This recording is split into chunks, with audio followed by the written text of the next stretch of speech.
Şaftalıdan çox dadlı pirog hazırladım. 200 gram tvaroq, 1 stakan şeker, 2 yumurta, 1 çay qaşığı qabartma tozu, 100 gram da əridilmiş kərə yağı. Bunların hamısını blenderla belə əzirəm.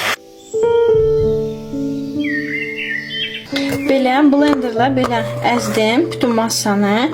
Üzərinə 200 gram ələnmiş un əlavə edirəm və qatışdırıram. Tam xəmir bir-birinə yapışmamalıdır. Göstərəcəm indi necə olmalıdır. Xəmir belə olmalıdır, bu şəkildə. Belə listə qoydum. Yağlı kağıt sərmişdim. Bu şəkildə gəldim. Mən bunun üzərinə belə şaftalları belə dilim-dilim kəsmişəm. Bu şəkildə düzürəm. Hazır oldu. İndi aparım sobaya. Mən bu şəkildə düzdüm. Kim necə istəyər öz zövqünə görə və hansı meyvəni istəyirsiniz ondan da istifadə edə bilərsiniz.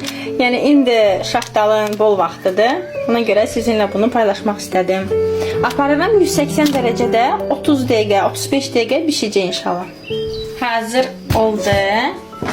Meliş de tam hazırdı ama cızdı. Olmaz, istedi.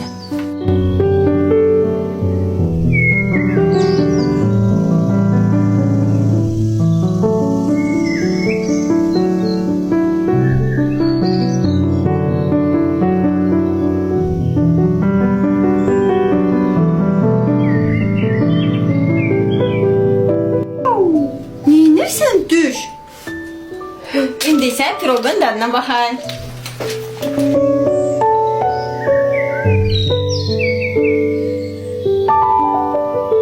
Süper alınır.